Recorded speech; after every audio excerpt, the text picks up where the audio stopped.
Hey, what's up guys? Anjin-san here, and playing under my alias Echo 4. Can't remember what game I was using that for, but oh well, regardless. Anjin-san Echo 4. First day of Fall of the Samurai.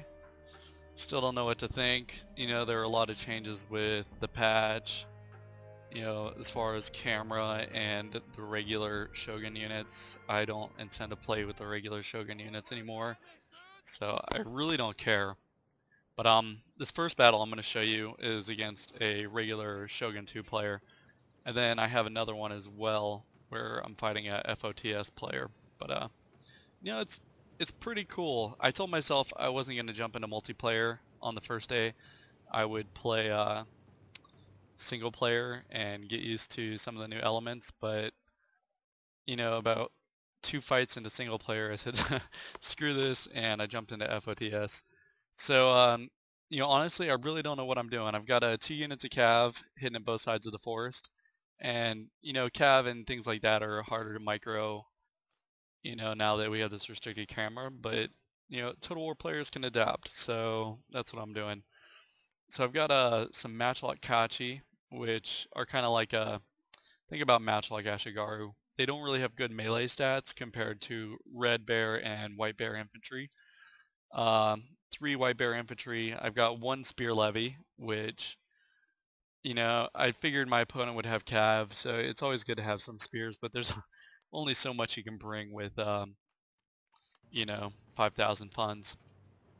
And I am actually really surprised by, quite honestly, how OP these units are against regular Shogun units. I mean, I literally decimate this guy's army, and I'm not even really trying. You know, one, I haven't played Total War in quite some time. Okay, well, I lied. The past few days I've been doing some warm-up with Napoleon, but, I mean, it doesn't really count, I guess. Just trying to refamiliarize with the controls and whatnot. But, you know, right away I make a mad rush for the shrine. Don't want to let him cap it. I really don't care if I cap it either. I just don't want to give it to him. You see I still have my cav hidden over here. And yeah, you know, it's a little bit harder to show things when, you know, visual controls are so limited. And you can see these are mistakes that players are making because they haven't adjusted to the new camera. He is just walking his cav right here in front of my guns. Not paying attention, has a ton of units, doesn't really know how to micro them, so you know, I just hold my infantry lines. Fortunately, he hits my Matchlock Kachi, which are not as good at melee, but I have my spears rushing up to help save them. And here's his other unit of cav. I mean, look at this guy, he's not even paying attention. And these are the things you gotta watch for now with the new camera angles. So you can see my Matchlocks doing a pretty good job. It's blasting these guys up, and their morale is already so low. You know, granted these are just attendants. I guess he thought, you know, small funds he could overwhelm me with attendance and whatnot, but it just doesn't work. They don't have the morale to hold up against, you know, these troops. Maybe if I brought all Matchlock Kachi, I could have brought a ton of those. Let's see, I know these Matchlock Kachi are 400, and then the Red Bear Infantry are 800 Koku.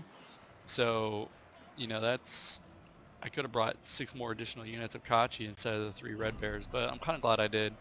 These guys really held up well.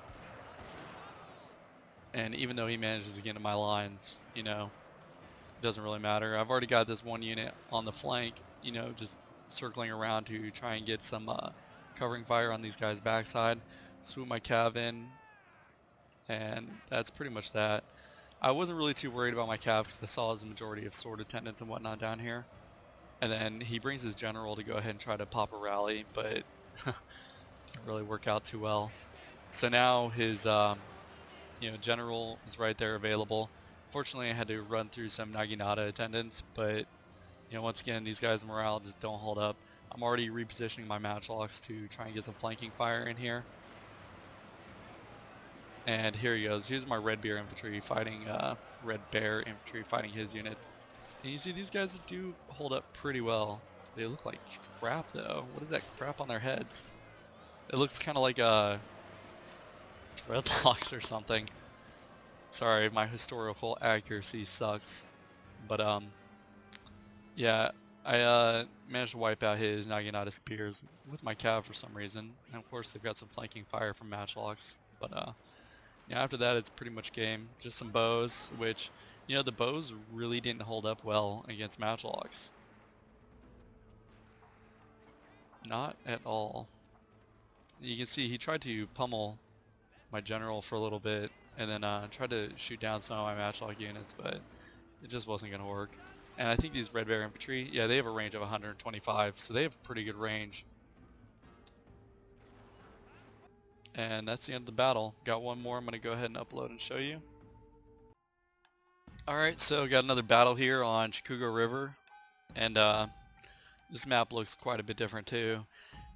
I've noticed though that the matchlocks have a lot of the same problems that matchlocks had, you know, originally. Well, not a lot, of a couple of the problems. Well, what else matchlocks originally had with the regular Shogun, and you have to be really mindful of terrain. If not, your matchlocks are just gonna, you know, pretty much be sitting there. So I pretty much brought the same composition, except for this time my general actually gained a level, so I could not afford to bring my spear levy. I ended up having to take, I think, just 2 Red Bear infantry, and then 3 of these matchlock kachis. You know, spear levy, and then I've got 2 units of these Yari key, basically Yari cav. I decided to try Napoleon style, spread out in double lines for my muskets, and you see I'm playing another FOTS player as well. Now here I made a mad break. I ran both my cav through here. I left one here to hide in the forest. I'm running the other one over to the shrine, just to see if maybe I can dismount and capture a shrine. And I do make one huge mistake. You know, I probably would have caught it if I was playing on, you know, satellite cam, but I'm not, so I didn't catch it, and I still managed to respond and correct my mistake. So here we are making the mad rush to the sword dojo.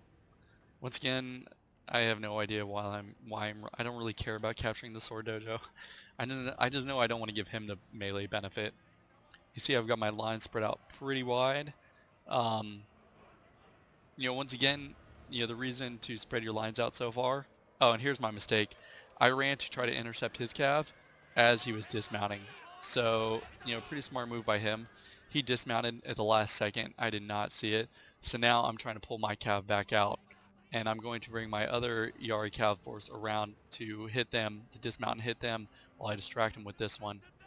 So, like I was saying about deploying on the double lines, you just want to cover as much of the map as possible. You know, it's easier to perform flanking maneuvers and whatnot. And I noticed over here on this hill, I had some nice elevation and a little bit of tree cover. So I'm going to try to set up, you know, kind of like the L-shaped, I wouldn't call it an ambush, he knows I'm here, but, you know, the L-shaped formation where I can get, you know, good flanking fire on his lines. So I got my my other cav over here, got these bad boys dismounted to rush up and go ahead and hit these guys. I think I actually lose this cav unit, but I still managed to win with what's left of these guys. And you can see we're already going to go ahead and engage in some fire over here. Now he did bring 1 unit of bows, which once again really did not do much to my muskets. I adjusted these guys over here to start firing on his flank. He's got some Red Bear infantry as well. He's got 3 units against my 2. So he just did not deploy effectively.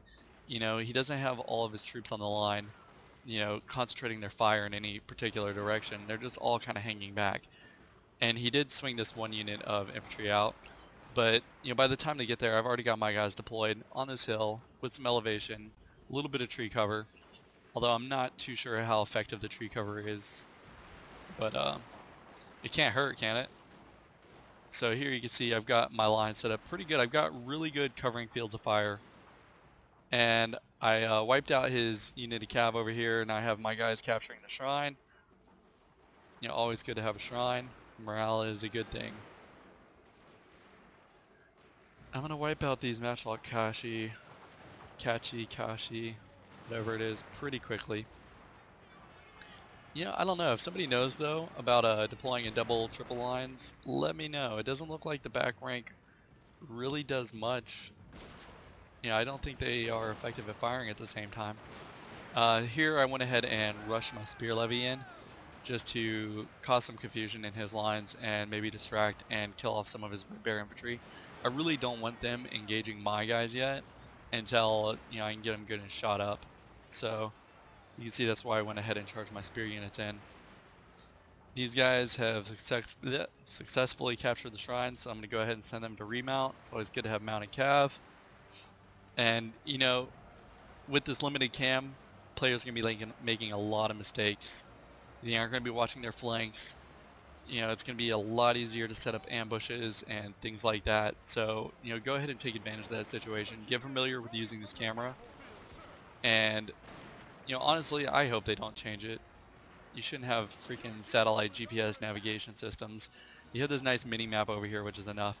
And some people are complaining about live streams. I mean, I can understand that. I really can. Maybe if they enabled it to where the player's actually fighting, didn't need, you could go and host a live stream maybe. I don't know. I mean, it's really tough for me to call. It really is. I think it provides a lot of advantage, and there are still a lot of players that don't know how to use it. So he decided to go ahead and rush his red bear infantry up. I went ahead and put these guys in melee when I met them on the field. You know, they aren't going to hold up for too long, but I went ahead and popped my rally now. I believe he's already used his rally, and some of his routing matchlock catch here are actually starting to come back. But you know, small lapse in judgment over here. I didn't readjust my lines for this L-shaped ambush. Should have went ahead and readjusted these guys, which, oh, there we go now. And where are my cav? Alright, yeah, they're finally mounted up, getting ready to go and do the good old hammer and anvil attacks. See, I have my guys resetting up over here. I went ahead for my next upgrade. My general's actually going to have guns, so that'll make him a little bit better than useless just sitting here.